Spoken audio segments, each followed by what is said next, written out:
Alors, comme anecdote, les personnages colorés qu'on avait dans le Grand Saint-Jean, on avait Alcide Lirette, un monsieur coloré, oui, et il avait un grand talent de sculpteur. Il a réussi à sculpter une boule, mais qui est emprisonnée dans un carcan de bois. La boule tourne, mais il a réussi à la sculpter quand même. À la base, il y a 2 castors qui sont orientés. Le castor est fait d'une seule pièce, là. Et il vendait ça pour 5 $ une pièce pareille. Alors, les gens dans le rang, pour l'encourager, achetaient à l'occasion de ces pièces. Et mon père en avait acheté une. Donc ça, c'est un beau souvenir de d'un artisan. C'est de l'art populaire qu'il y avait. Dans le rang, il y avait aussi, on avait notre quêteux qui passait. Vous savez, ça sert à quoi un quêteux? Ça sert à colporter les nouvelles.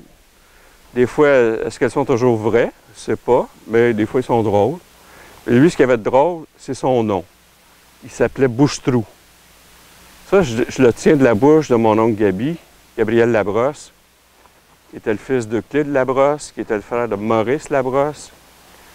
Et Bouche-Trou, ça le dit dans son nom, il bouchait les trous de casserole. Il fallait qu'ils se rendent serviables, les quêteux. Alors lui, si tu avais une casserole qui avait un trou, il te réparait ça, parce qu'on n'achetait pas une casserole comme ça à 3 ans, là, on les réparait. C'était son nom, son surnom. Son vrai nom, on ne le saura jamais.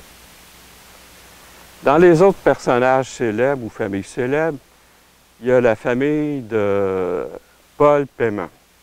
En fait, c'est la famille d'Arthur Paiement, qui était l'oncle à mon père. Arthur Paiement il avait marié Ida Lirette. Il était voisin de mon grand-père. Alors, c'est ça, le fils Arthur, qui était l'aîné, il se construit un peu plus loin. Il marie la voisine, Ida Lirette. Il y a 3 enfants. Paul Paiement, Henri et Lucienne. Et chacune de ces personnes a marqué mon imaginaire à moi.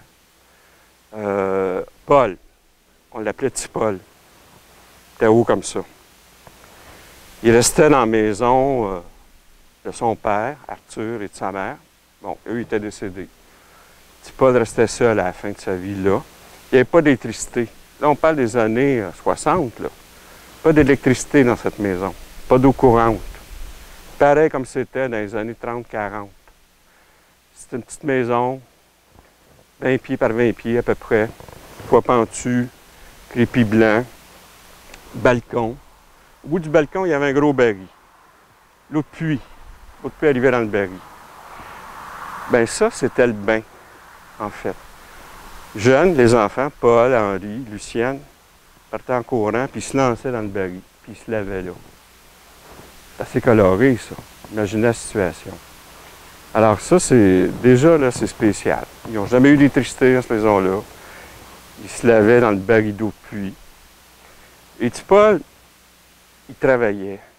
Il marchait surtout. Il travaillait puis il marchait, je pense. Toujours à pied, pas d'auto, évidemment.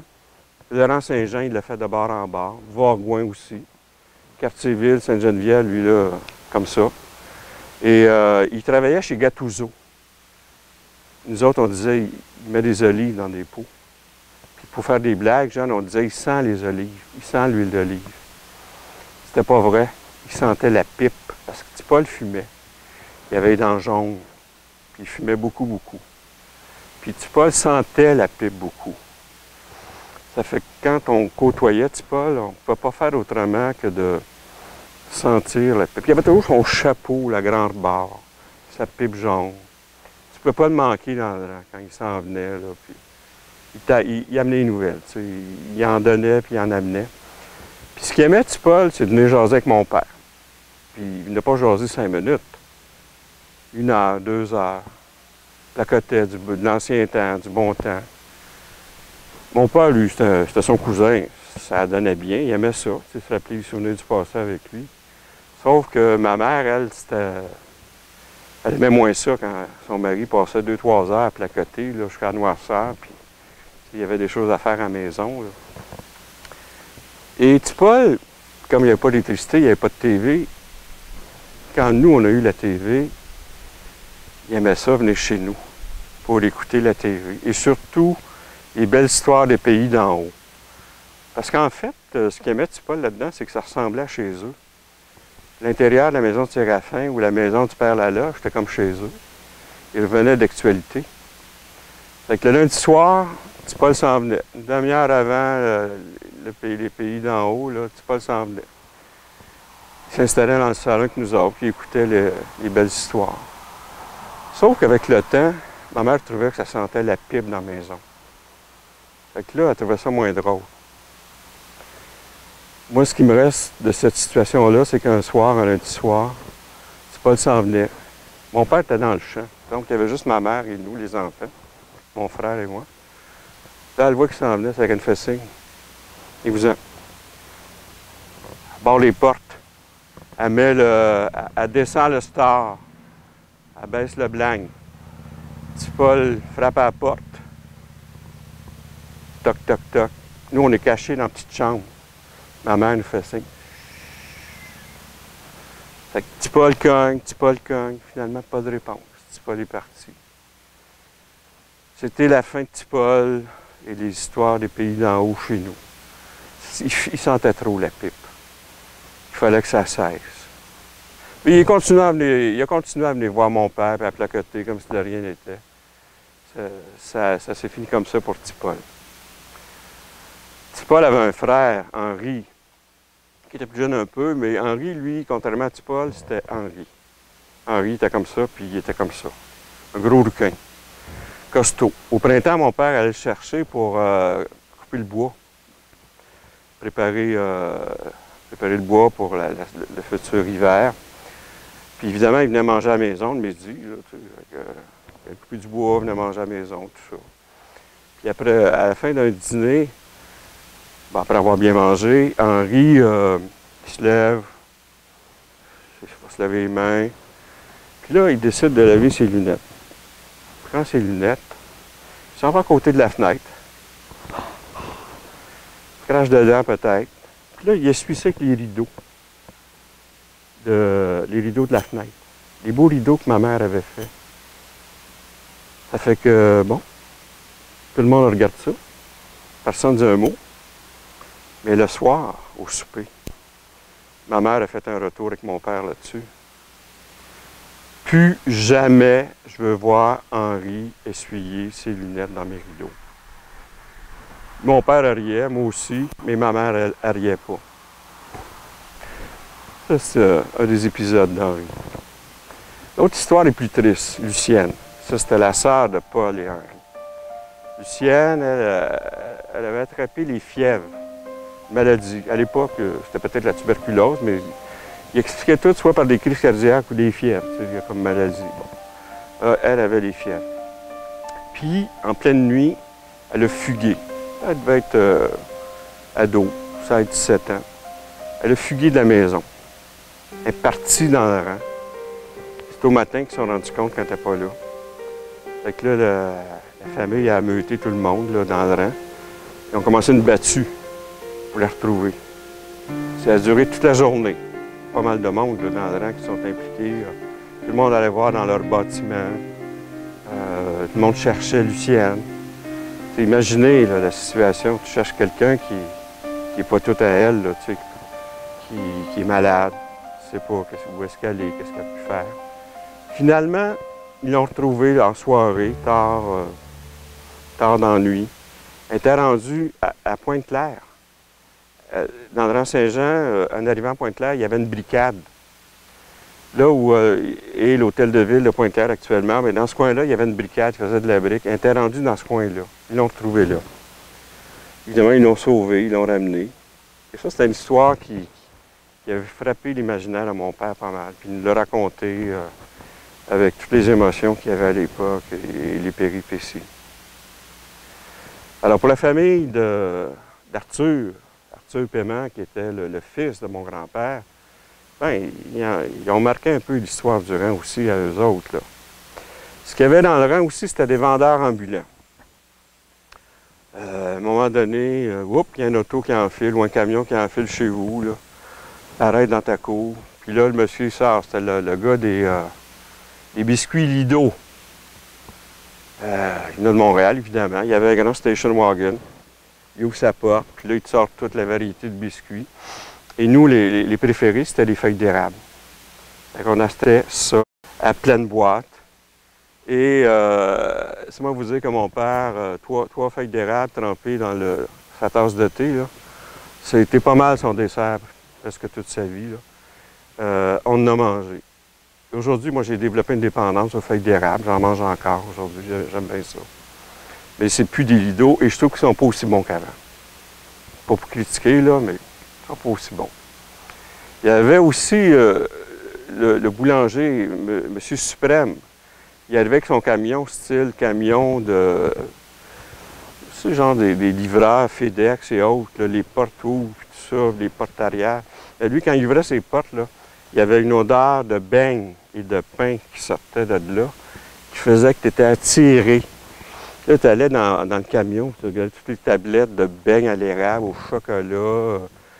Oh, c'était quelque chose. Là, puis évidemment, on achetait du pain. Là.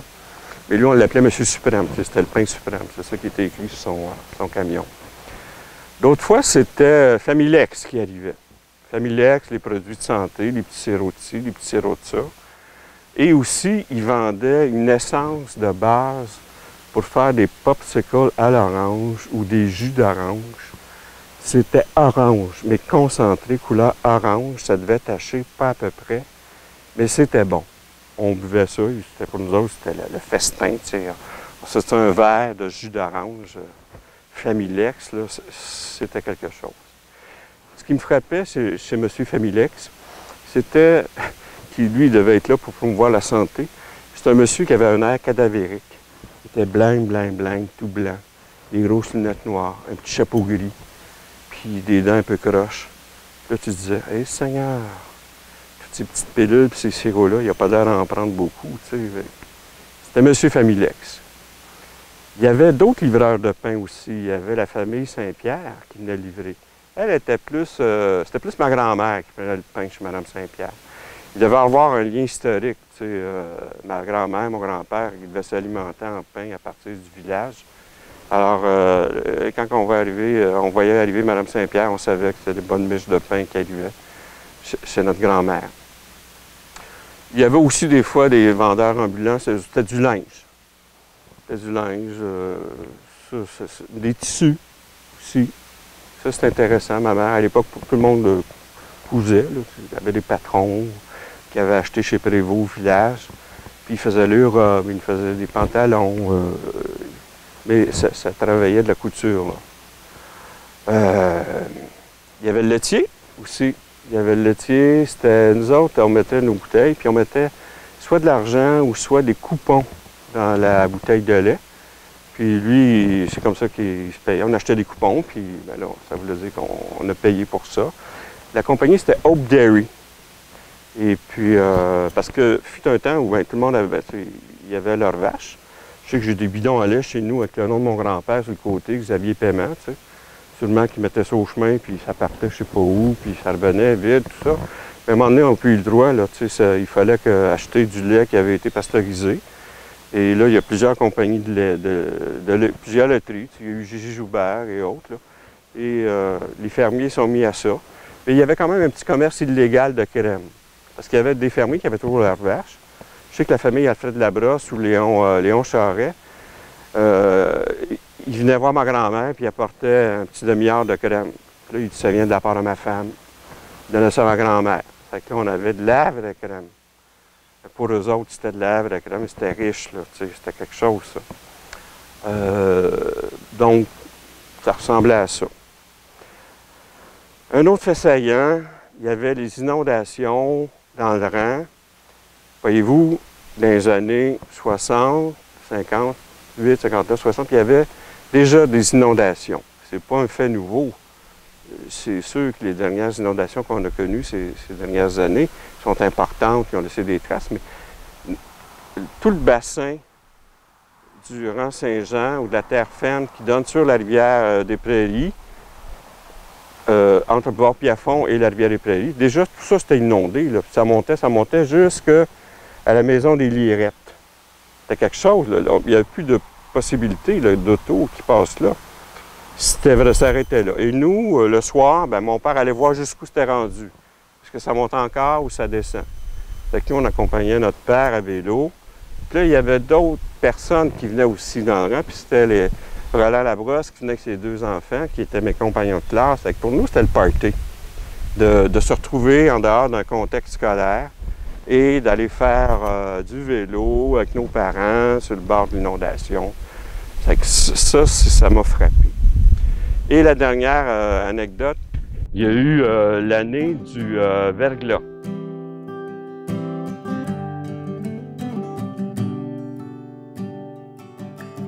Alors, mais la fameuse tempête a fait que pendant une semaine à peu près, tout a été arrêté.